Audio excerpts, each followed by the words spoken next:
So I've got about half an hour to give you an update, and I'm going to try and not overwhelm you. I'm just going to try and be positive and show you where we're at. And I'll walk you through where I think we're at the moment, and then try and link it in with the other themes that you're hearing through the day. Whereas Richard showed you guinea pigs, I was going to show you a 2001 Space Odyssey type theme. So again, there's another difference for you. So I first got interested in audit in 2001. My first epilepsy audit was as a community paediatric registrar. And that's when the first monolith of epilepsy quality improvement sort of dropped into my life. So that was 2001. And my very first audit, I think, must be the worst audit ever. But this is how my journey started off. And I decided that I would visit schools and try and work out whether the care and the education of children with epilepsy in that school was as it should be. And so I decided I'd visit all the secondary schools and speak to the head teacher or Senko and to find out what they knew. But basically the audit worked out with me sitting outside headmasters' offices for a long time, feeling terrified, and then going in, and then I'd say, and how many children with epilepsy do you have? And they had no idea. And then asking them whether they knew how they should be providing for those young people with the Department of Education recommendations. And again, they had no idea. And then there was a stony sort of silence where I felt really bad, and that it sort of came to an end. And then afterwards, I tried to collate all this difficulty into an audit project. So I think it was probably the worst audit ever. But I could feel the gap, even though I couldn't describe it. But it was a bit of a sort of pupil, sweaty, head teacher, reliving type vibe. So I thought I could do better than that. And my second audit ended up being around floppy disks, and I was set the task of auditing quality of care for children with epilepsy. And so I set off really positively, but then realised I couldn't find the children, let alone the letters around their care. So I spent that audit driving around different community clinic offices of secretaries, getting permission to their top desk drawer, finding in the desk this big pile of floppy disks, putting each disk into the PC, searching for keywords of epilep, so that I could find both epilepsy and epileptic, and seize, so I could get both seizure and seizures. So doing this keyword search, finding all the letters, and then filling in the audit form for them. So that was my next attempt, and again, that was the sort of next worst audit ever. And that was back in 2001, and we're now in 2019, and I'm still trying to get audit right. But the big gap between 2001 and 2009, when Epilepsy12 started, was realising that it's not something you can do on your own. You need everyone to be helping find the kids with epilepsy and bringing the epilepsy young people into more visible services to make it easier.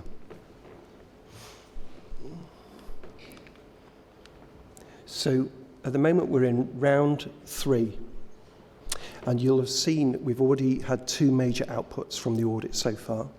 So we had the organisational audit out in January this year, and you had the Epilepsy12 and Us Young People's Voice publication that was mentioned this morning. So those have been the 2 principal outputs.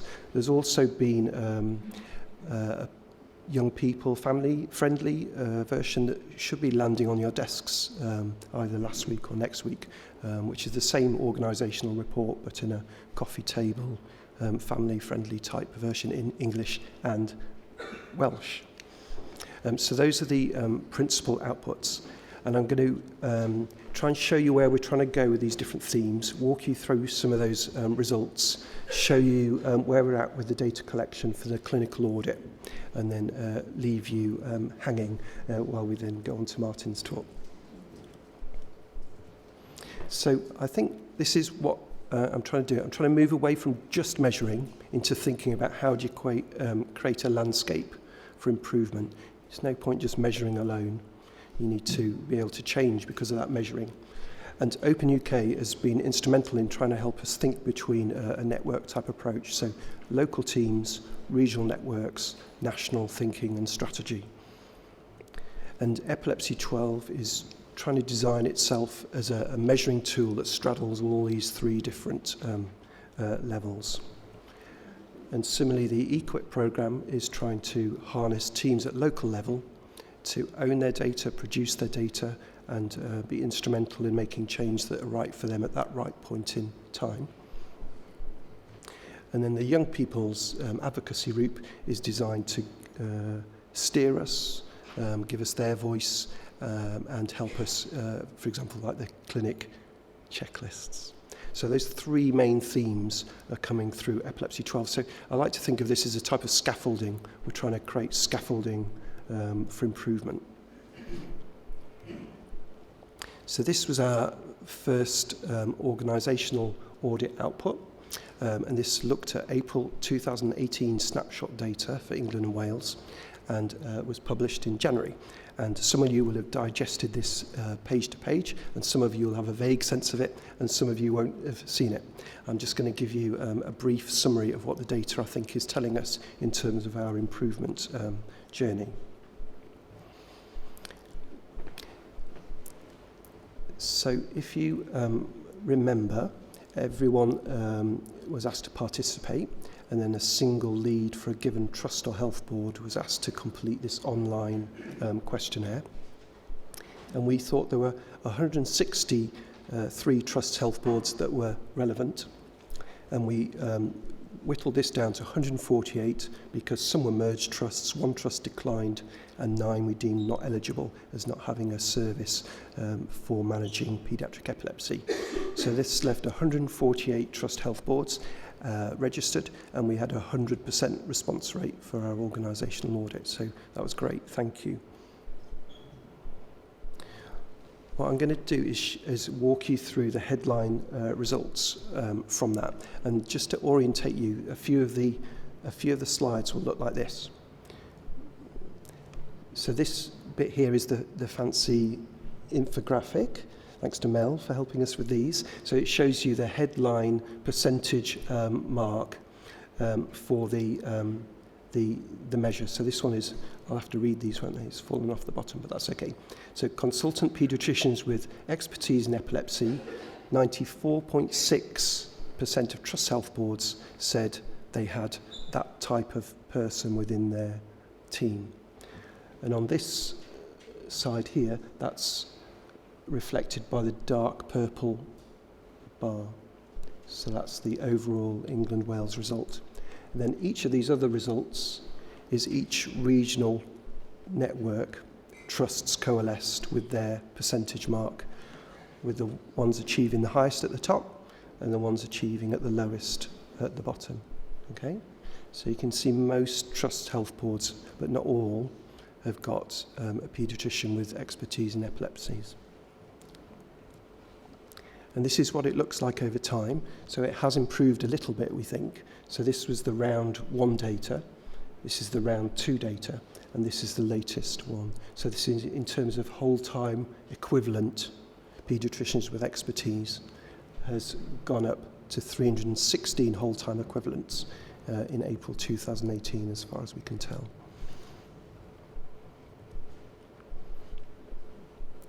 This is about a trust's saying that they've got defined pathways to tertiary provision. We haven't defined what those pathways are, but we've asked whether there is a pathway. So overall, you can see that England Wales is 92.6%, so it's not 9 out of 10. And many regions are at 100%, but some are less so. Epilepsy specialist nurses. So this is percentage of trusts health boards that have got any quantity of epilepsy specialist nurse. So overall, about 3/4 of trusts, so that means a quarter still haven't got any epilepsy specialist nurse. Anyone from Mersey, North Wales, from Epic region here? Yay! So I think it feels like you may have the most number of specialist nurses within your region than anyone else. So we can look jealously at you and find out how you've done it. But clearly other regions are having more difficulty. But it is getting better. So this is the, again, the longitudinal data. So this is like a head count. So whole time equivalent again. So 81 in 2009, 106 in 2014, but more recently 147. So it is a major increase. If we had one epilepsy nurse for every 250 people with epilepsy, and you assume there's about 60,000 people in our population, you'd need about 250 epilepsy nurses. So I think that's the next wave for us. We need to make sure there's an epilepsy nurse everywhere, and then start thinking about more than one epilepsy nurse, and then thinking about a range of competencies to get maximum value and resource there. So we're coming a long way, but there's still a long way to go. I'm convinced that epilepsy clinics are the way to go, not for all children with epilepsy, but for some children with epilepsy, to try and bring those young people out of generic outpatient paediatric clinics into epilepsy clinics, but not for all children, but for some children with epilepsy. And about 85.8% of trusts seem to have achieved this. As soon as you put up something about mental health, you can see the dire gap. So this is asking whether trusts' health boards have got co-located mental health provision. And the best practice tariff or best practice criteria asks us to have co-located mental health provision or an action plan to achieve one. And you can see that nationally we're at 12.8%. So some trusts are achieving this, most of us aren't. So we need to learn from those trusts that have got it. What does it look like? How does it work? What's the value? What's the efficacy? And then try and make the case for funding that properly. In our trust, we're trying to rethink the diabetes mental health support and try and rethink that as a more generic long-term condition mental health provider. And we're also going to try and engage in the MICE study, which is looking at telephone-based mental health support. And there's the PAVES study that you heard about last year. So there's lots of ways to do this, but we clearly need to improve from that 12.8%. I think that's the next big journey for us. Again, you can't see this, but this is contactability. So the ability of a trust or health board to say that they're available for advice in between clinic appointments. So the national picture is about half of trusts' health boards can say they can achieve this, and half of trusts can't. And if you look at the report in more detail, it's about 50-50 split between who's doing that. So in some trusts, it's the paediatrician. In some trusts, it's the specialist nurse.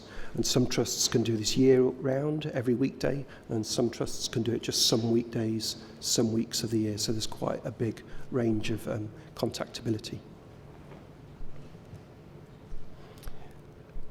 Transition is on the agenda. I'm keen to think about services for young people with epilepsy that end in appropriate handover to adult care, perhaps with some overlap. Often when you hear about transition talked, it's just talked about that handover thing. And I think transition for epilepsy needs to be much more joined up than that. I'm convinced epilepsy clinics for young people with epilepsy are the way forward, and beginning to bring adult specialists into that world. And about a third of trusts have got a designated young person's epilepsy clinic. Again, I think that needs to increase. So that's the sort of headline data from the report, but I'd encourage you to have a look at your own data and look at the drill downs for various elements of that. It's online. And the ones you get through the post, hand them out in clinic if you want, to people who are taking part in the audit as a way of promoting the audit and the results we're getting so far. So now I'm going to talk to you a little bit about where we're at with the clinical side of the audit. So if you remember, there's the organisational audit domain, the clinical audit domain, and then the patient-reported experience measures domain. So I'm now going to talk about where we're at with the clinical domain. And this is the current dashboard that shows how we're doing in terms of ascertainment. And if you remember, we're trying to get every child who's had a first EEG for paroxysmal events in England and Wales presenting from July onwards forever. And we're breaking those down into cohorts. And the first cohort is a 4-month cohort. And after that, they're 12-month cohorts. So that when the young person presented and had their first paediatric assessment is what puts them in a particular cohort. And this data is just around the first cohort, so that first 4 months of what's in the system. And if you remember, EEG units have been instrumental in helping us find our target population. So at the moment, in all 3 cohorts, we've got 8,000 children on the actual platform who've been registered with the audit. This shows you the subset who are in cohort 1, that first 4 months. And I'll just walk you through this dashboard so you get a feel. If you've logged into the platform, this is the first thing that hits you now so you can see where you're at with your trust. So this shows the England-Wales total number registered. This shows the number where the first paediatric forms started. This shows a different group where the first paediatric form is started and completed.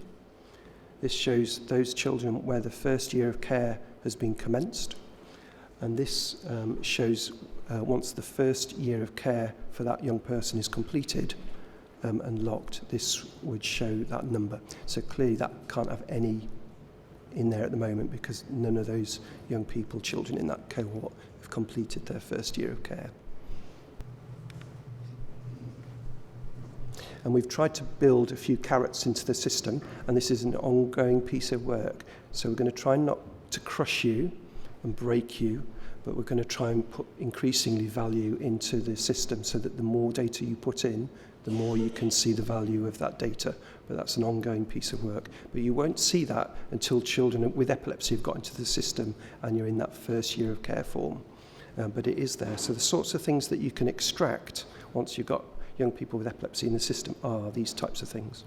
So you can download Epilepsy Summaries, so the formulation, the described type description of what that young person's seizure type is, the sort of thing you might have as a letter heading in your clinic letters, you can download and extract. Live care planning, as soon as you do something for a young person and record it as done within the Epilepsy12 audit, it can give you this type of output, so you can show in real time for that young person what you have or haven't done in terms of their information needs, their safety needs, their risk needs, different things. That's live care planning. And what I like is this, I think this is maybe how my brain works, I haven't worked it out, but this sort of spread over time of various facets of their care. So if you haven't found this yet, have a look, because it really helps show the journey of the individual child with their outcome data, what they have or haven't done care planning-wise, what they've had investigation-wise, how their diagnosis has evolved over time, and their drug pattern, what their stop and start of drugs. It just gives a neat overview. And I've started using this as my go-to way when I'm about to see a kid in clinic to get them in my head just to understand where they're at. So now I'm going to just show you some of the difficulties and try and walk you through. I think we're in a difficult phase of the audit where we're trying to be challenging and make audit different and make it live, and it is difficult. And I'll try and walk you through how I think it should feel as you're taking part. And I think there's a few pitfalls that we're hearing about, and they seem to be around these. So some people really enthusiastic, and they've set off at a sprint, and they've put every bit of data into the system, and then they've suddenly realised that actually they've got to keep on doing this forever, and suddenly they're overwhelmed, and they've got this sort of recoil primitive reflex. So you need to pace yourself. You're going to need some help. You don't have to do the whole data set yourself. It's designed as a team type approach. You don't have to have an all or nothing type response. Do what you can. Not every field in the system is mandatory, so you don't have to put everything in up front. And it's a little bit like me telling you that you need to, going forwards, write all your birthday cards up in advance and do it ahead of time. And you could clearly do that, and if you did that, it would be overwhelming. But that sense of being able to do something and seeing that you could do it in advance is potentially overwhelming, whereas the system's designed, although you can do it like that, it's much easier to do it as you go, and you find ways to integrate it into your service. So think of it a little bit about birthday card lists, and it's not meant to be like an upfront rush to get everything done ahead of time. And in your emails, you should have received a top tips infographic. If you've not got it, then we can send it to you again. But it's just really designed to help you pace yourself and work through the system in an appropriate way, rather than be overwhelmed by it. And most people who are struggling that I've come across, when we've worked out what the particular problem is for them, we've been able to solve it or make it at least a little bit better. So this is me in Sherwood Forest Hospitals with Kirsten, looking at our cohort 1 data. We've got 46 children registered. We've managed to get the assessment form locked for most, and we've got the ones with epilepsy into the first year of care. We got Anastasia, a trainee, to help with the initial validation and first assessment form. She did that as an audit. And if you want to get certificates for trainees helping with that bit, we can provide that.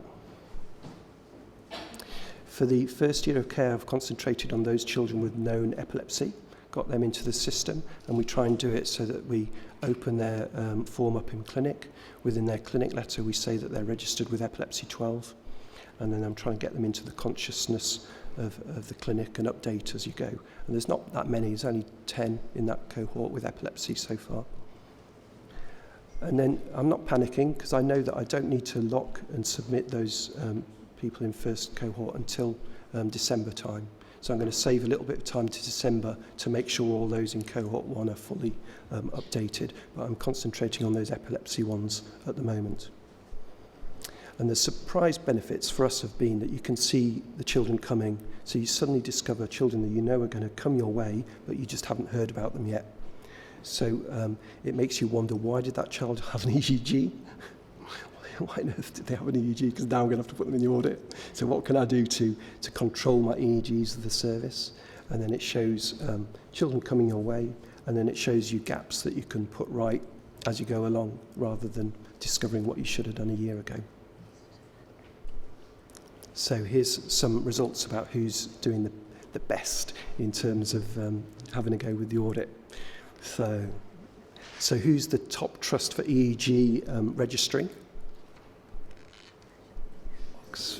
Anyone from Oxford here? Yay! Yay. So thank you, Oxford. So Amy has registered, we think, about 660 children into the audit, and she was the very first person to register a child with the audit, so she's been doing amazingly well. So top 3 trusts in terms of first assessment form locking. Again, Oxford, they've got 121, and we've also got anyone from Northampton? Yay! And Hull in East Yorkshire. So they're probably busy doing it right now. That's why I'm not here.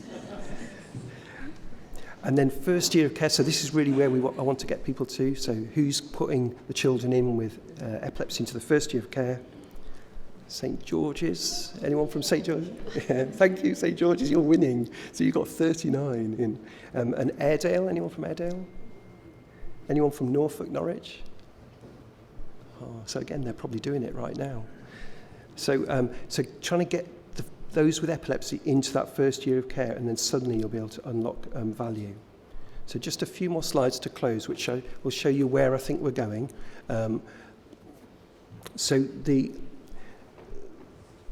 We've got an interim report coming out later this year, so we're already analysing the children in the system. So you're going to get a report later in the year which will show you what the children in the system look like in terms of their demographics. It won't show quality of care, but it'll show you lots of interesting things about their seizures and epilepsy. So that'll come out later in the year. Our full report comes out middle of next year, so that'll have a repeat organisational audit, and then it'll have the quality data for cohort 1. So that's about the middle of next year. In the pipeline, we're going to try and make the system a bit more usable based on the feedback we've had. So we're going to try and take out some of the mandatory fields to make it a little bit easier in that, particularly that first assessment form. We're going to do a review of usability. Clearly, every system needs to get better over time. We're going to build in live performance indicators so you can see the performance indicators for your cohort as you go. And we're going to try and do a better patient view so you can see your cohort and the types of epilepsy that they've got in an easier view. So that's coming. In the longer term, I'm going to try and make Epilepsy12 integrate and be a bit more embedded in other systems. And there's a couple of research proposals going on at the moment. One's to look at how it might link with electronic health records from trusts so that we can get the data automatically feeding Epilepsy12. And the other piece of work is a patient-facing element. What would a patient-facing element look like that would interact with Epilepsy12? And again, this is based on the Swedish models that are way ahead of us in terms of this type of interoperability and patient integration. This is me trying to I've been embarrassed about the EQUIP programme because I realised I had no team. I didn't really think of having a team at Sherwood Forest Hospitals, so I had to quickly try and think and get into team mode. So this is us with our second team meeting with myself, Paula, one of our secretaries, Emma, Lisa and Kirsten, who you met earlier. Emma and Lisa are adult epilepsy nurses. The other three people in the team are 2 link nurses from the ward and another paediatrician with expertise. So at the moment, that's the look and feel of our team, but we've got a long way to go and we're focusing on transition to start with. So be positive. Thank you for your work so far. Build your team. Do what you can. Pace yourself. And if you get stuck, seek help. And you can see we're trying to make this about more than measuring, but we still need to measure. And that's the take-home message. So, as I said, if you get stuck, contact the team. They're ever so friendly and helpful. They're smiling at the back. But yeah, give them a ring, give them an email, tell us your struggles, and different people need different types of help, so we'll try and support you in the best way we can. Many thanks for your time.